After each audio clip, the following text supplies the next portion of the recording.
Bonjour à tous et à toutes et bienvenue sur la chaîne Reflet de Lune. J'espère que vous allez bien. Merci pour votre présence aujourd'hui. On se retrouve pour le tirage relationnel et sentimental du mois de mai 2025 pour le signe des Gémeaux. Soleil, ascendant, Lune ou Vénus en Gémeaux. Alors je m'appuie pour cette guidance sur des éléments de la guidance générale du mois de mai et je vais approfondir avec des tarots et des oracles pour vous délivrer les messages que vous avez à recevoir si vous avez des questions dans tout ce qui concerne le relationnel, amical, familial, professionnel, mais également sur le plan sentimental, que vous soyez célibataire, en couple ou dans une situation difficile. Alors vous avez comme énergie du mois le monde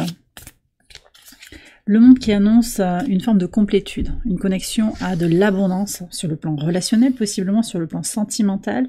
On va voir quand même, c'est à nuancer, on va détailler tout ça. Il y a des fins de cycle, d'accord? Il y a quelque chose qui se termine pour redémarrer sur quelque chose de renouvelé. On intègre les épreuves de vie, on comprend quelque chose. Il y a une sagesse en fait qui vient, possiblement sur ce que vous donnez dans la relation, ce que vous attendez de la relation. Vous allez bien entendu vers votre propre bonheur, votre propre épanouissement, mais c'est vous qui reprenez la main. D'accord? C'est vraiment ça qui ressort. Alors, on va regarder ce qui se passe au niveau de l'entourage proche. Le 3 de denier ici annonce des connexions très fortes avec des personnes positives, des personnes qui ont une vision partagée avec vous. Les échanges sont fructueux, mais aussi vous apportez votre énergie, vous rayonnez de votre belle lumière et ça vous aide à attirer de belles personnes, à entretenir des relations positives, constructives avec l'entourage. Vous avez la reine de denier qui vient confirmer en fait qu'il y a une réciprocité, du respect mutuel. La source aussi vous guide et je vais aller voir au niveau des archétypes, pour voir s'il y a des nouvelles rencontres, de nouvelles personnes peut-être qui entrent dans votre vie. Vous vous respectez et on vous respecte. Il y a une approche assez pragmatique aussi des relations, je pense, pour construire.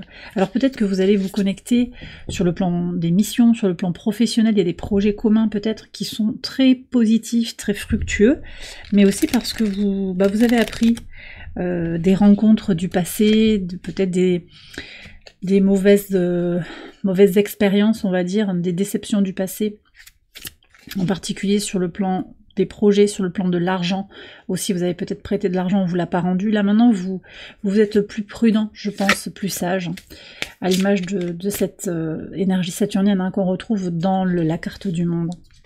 Sur le plan sentimental, je vous disais, il y a quand même quelque chose de plus nuancé par rapport à cette question d'épanouissement.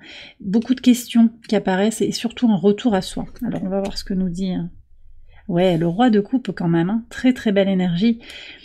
Alors, il y a beaucoup de douceur en fait pour vous sur le plan sentimental, possiblement une rencontre avec quelqu'un de très doux et on va voir si on peut avoir des informations sur le plan des archétypes. En fait, vous vous respectez.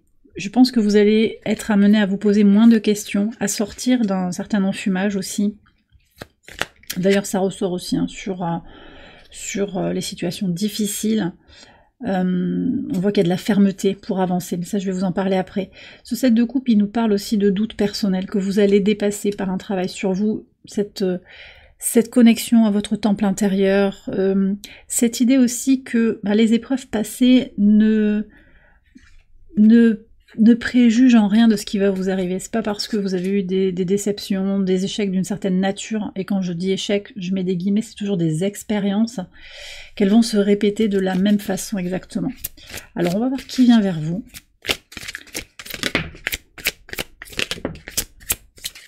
Je pense aussi que pour les personnes qui sont en couple et qui se posent un peu des questions, vous avez besoin de prendre du temps pour vous, d'accord ? Ça ne veut pas forcément dire de partir, mais peut-être prendre du temps pour soi, pour se reconnecter à l'essentiel, pour comprendre quelque chose un petit peu plus en profondeur, d'accord? Alors, qu'est-ce qu'on a là? Ok, alors on a l'énergie des Gémeaux ici. Votre alter ego qui arrive, quelqu'un de positif, de joyeux. Ça, c'est très puissant. On a quand même aussi un 5 d'épée, un 7 de coupe. On retrouve le 7 de coupe. Alors, je peux avoir une énergie scorpion, cancer, poisson. Balance, verseau, gémeaux aussi. Alors, des personnes un petit peu... Je pense qu'on va vous tester quand même. Alors, je vais regarder le conseil là pour aller sur vers ces rencontres là qui sont un peu en déséquilibre. En même temps, ça peut être des tests, vous voyez, ça peut être des tests pour voir où vous en êtes, comment vous vous respectez, mais comment vous faites preuve aussi de maîtrise, parce qu'on est sur ça quand même avec le roi de coups, qui a aussi une énergie de discernement, de maîtrise, mais d'ouverture du cœur quand même. C'est un équilibre très nuancé. Alors il peut y avoir des tests, des rencontres pas forcément ultra positives, hein. Ça veut pas dire que ça va mal se passer, ça veut dire que ça vous enseigne quelque chose sur vous-même. Par contre, j'ai une rencontre très très positive, hein. Je vous disais, alter ego, une amitié forte, hein, qui peut se tisser. Il peut y avoir quelque chose de très solaire en fait, hein. Je prends un conseil déjà sur les énergies un petit peu plus en transition. Patience et connexion à son temple intérieur. Alors, on me parle aussi d'ambition quand même, de ne pas vous laisser tirer vers le bas par des gens qui sont peut-être en crise, ils sont dans leur propre chaos, dans leurs propres épreuves. Vous êtes peut-être en pâte, hein, vous sentez que vous avez besoin d'aider, peut-être d'écouter. Attention de ne pas y perdre trop de votre énergie aussi. Vous avez besoin, je pense, d'énergie pour vous-même également. D'accord? Par rapport à cette fée de la bonne fortune là qui vient vers vous, ça peut être quelqu'un qui vous guide aussi, quelqu'un de très joyeux, de positif. Combien on a de messages? Il y a trop de conseils. Il n'y a jamais trop de conseils, il y a trop de cartes en tout cas. Ah, ça c'est un conseil timide. C'est pas certain que ça parle à tout le monde. Qu'est-ce que vous avez? Le roi de denier. Bon. Pragmatisme et puis cette idée de quand vous sentez qu'il y a une énergie qui est positive, ben allez-y, hein. Connectez-vous à cette personne, explorez, autorisez-vous à faire des rencontres positives, sans vous dire, oh là là, ça va mal se passer, au contraire. D'accord. Et puis, ben, pour certains, vous prenez si ça vous parle, mais à un moment, il faut oser. Oser faire quelque chose peut-être qui n'est pas habituel, pas forcément tergiverser, trancher, y aller. Se poser moins de questions, s'écouter quand même, mais se poser moins de questions sur j'y vais pas, j'explore quelque chose, et on voit. Ça peut être intéressant aussi pour vous d'avoir avec cette approche pragmatique aussi, que vous avez déjà avec la reine de denier, mais qui est confirmée avec le roi de denier, en conseil, c'est d'observer, de vous observer aussi dans les rencontres, de voir ce qui se joue, de devenir un peu un spectateur de votre vie. D'accord, d'observer ce qui se joue dans cette vie incarnée, les émotions aussi qui émergent de la rencontre, les peurs qui sont peut-être activées, qui sont pas forcément rationnelles, hein. La peur est une illusion. L'excès aussi de confiance qu'on peut mettre dans certaines relations, on se lance parce qu'on a le sentiment que quelqu'un vient combler quelque chose en nous et que c'est idéal, parfait. Voilà, il y a des choses à expérimenter et je crois qu'il va y avoir en particulier la vie sentimentale, une grosse prise de recul, une croissance et une sagesse grandissante dans les relations, une meilleure connaissance de vous-même en fait, pour aller vers des relations lumineuses, très positives. Ok, alors sur les situations difficiles, vous avez le roi d'épée. Vous avez besoin de trancher un petit peu, je pense, de trancher dans le vif, de mettre les points sur les i, les barres sur les t par rapport à cette situation difficile. Et j'ai peut-être quelqu'un qui abuse, hein, qui a joué sur tous les tableaux, qui vous a testé à fond jusqu'à présent. Alors je vais voir au niveau des archétypes, j'ai déjà cette carte qui veut absolument venir. Qu'est-ce que vous avez après? Ah oui, 9 de bâton, donc c'est confirmé. Là, vous avez beaucoup donné, je pense, par rapport à cette situation. Ça peut être professionnel aussi, on parle d'harcèlement, on vous demande toujours d'en faire plus, il peut y avoir ça. Là, vous posez vos limites parce que vous sentez que à un moment, votre corps va lâcher. D'accord? Donc avant que ça lâche, y compris dans une relation peut-être familiale, romantique pour certains, vous posez des limites, hein. Et puis vous notez aussi, je pense que le roi d'épée, il a la langue qui fonctionne bien.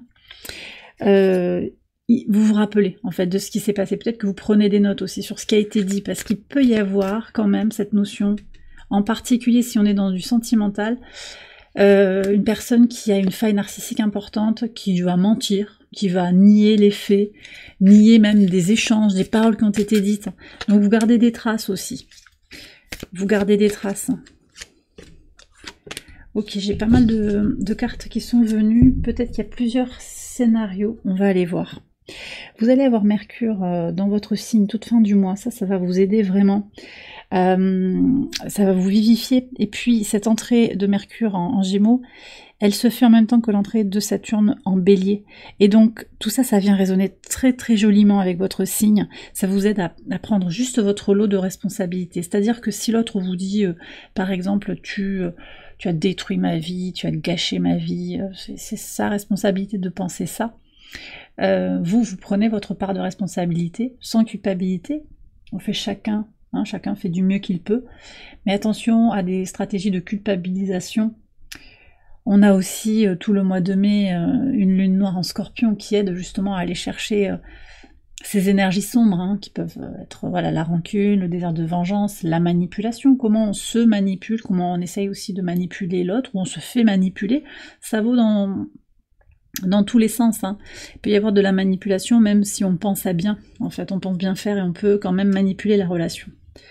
Bon, vous prenez si ça vous parle. Alors, on va voir les archétypes. Qu'est-ce qu'on a? Le bon samaritain. J'ai quelqu'un qui est au service, qui a envie d'aider, qui est prêt peut-être à se sacrifier. Alors, vous avez le nœud sud en Vierge qui invite justement à lâcher le sacrifice. Oui, le service, ok, mais sans se sacrifier. Ça va vraiment vous aider à débloquer des choses.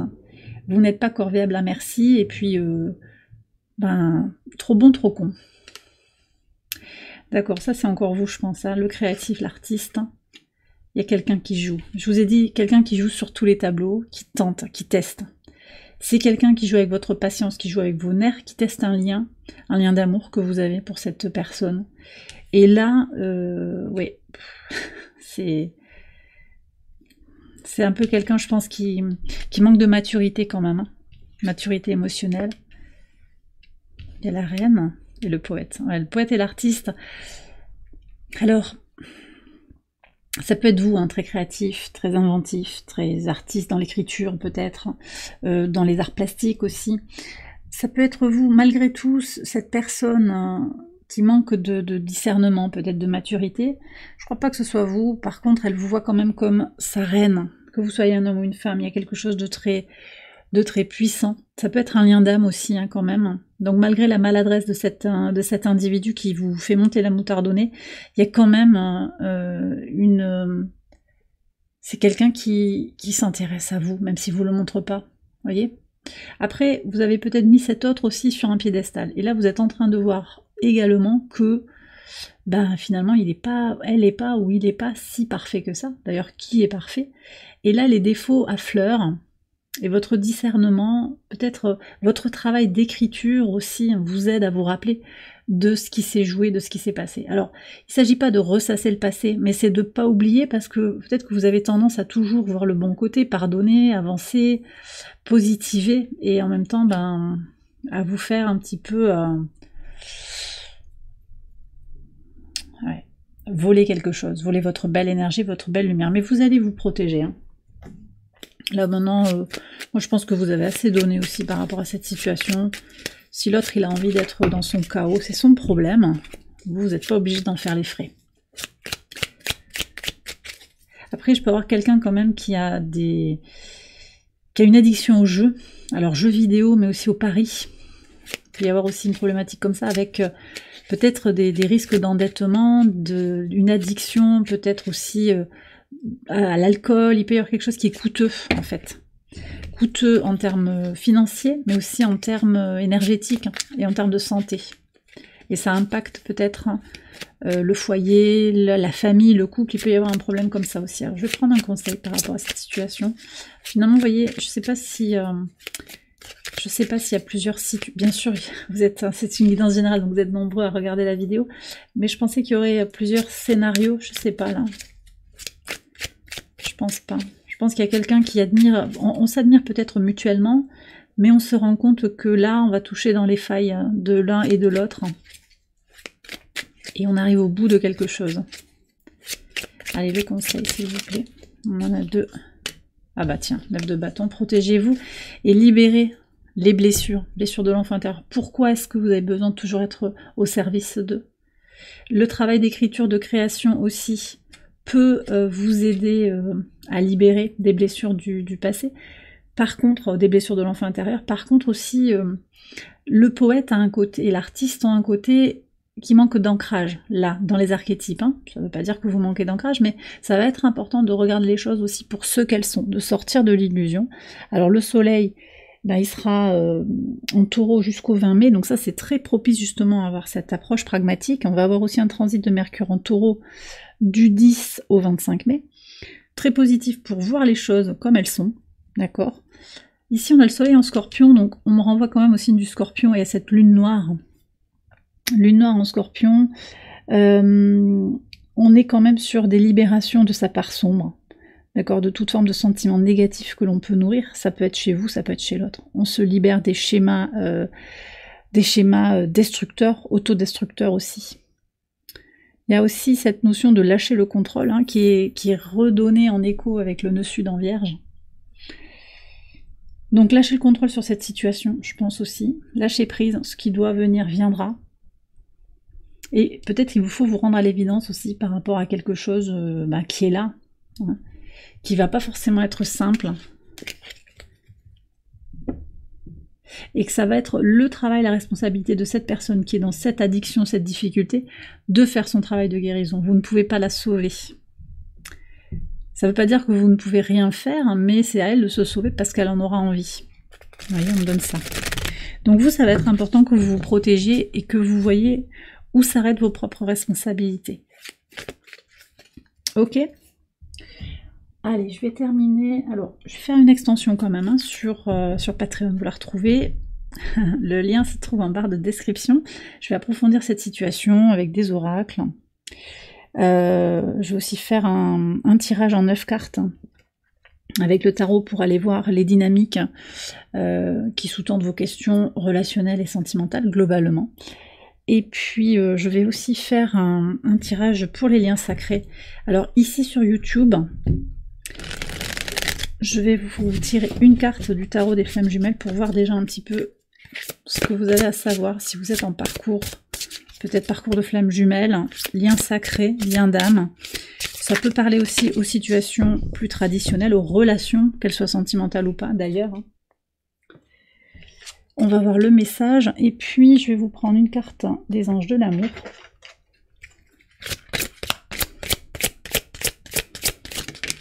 Alors, qu'est-ce qu'on a laissé partir votre ex? Bon. Le temps est venu de purifier votre énergie. Donc le passé appartient au passé. Pour certains, oui, laissez partir votre vie du passé. Il y a un nouveau...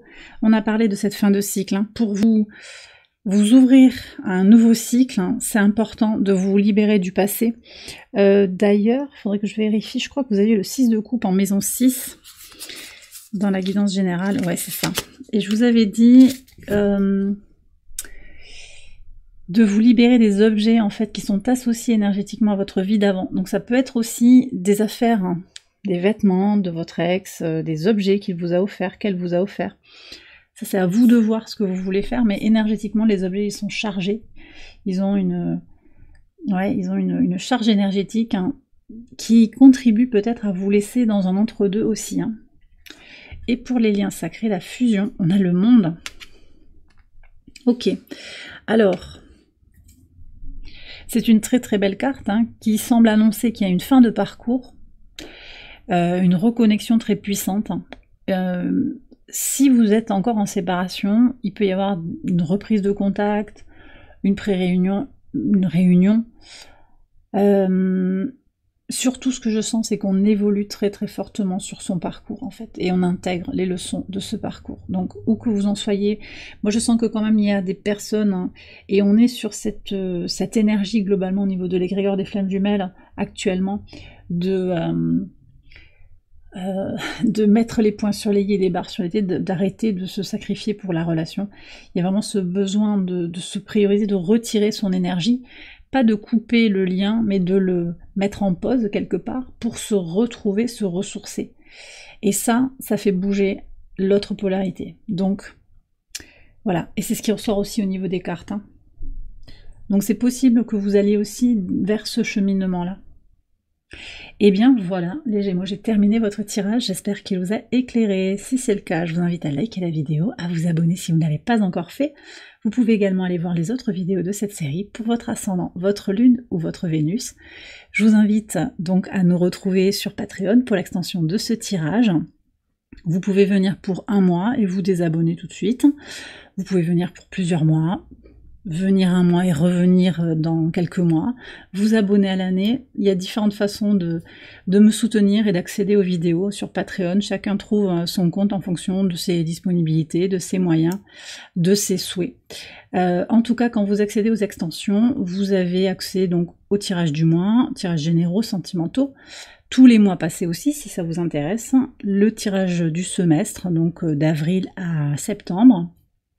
On a également le tirage de l'année 2025, la série de vidéos sur Pluton, le transit de Pluton en Verseau, qui peut vous intéresser également, puisque ce transit, il nous concerne pendant un petit moment, jusqu'en 2044. Et puis ce sont des tirages que j'ai vraiment approfondis dans l'extension, donc si ça vous intéresse, tout ça c'est sur Patreon. Vous pouvez également accéder aux extensions en venant nous rejoindre le mardi soir au Café Lune, donc ça c'est le niveau Café Lune, un espace de méditation, de réflexion, de discussion, d'échange, de partage et de bien-être. Et puis si vous voulez apprendre le tarot et l'astrologie avec moi et voir comment on associe les deux, eh bien ça se passe au Halo de Lune. Tout ça, ce sont des ateliers que je vous propose et qui vous permettent également d'accéder aux extensions. Allez, j'ai terminé. Je vous embrasse bien fort. Je vous souhaite un excellent mois de mai sur le plan sentimental et sur le plan relationnel. Et je vous dis à très bientôt pour les prochaines vidéos. Bye bye.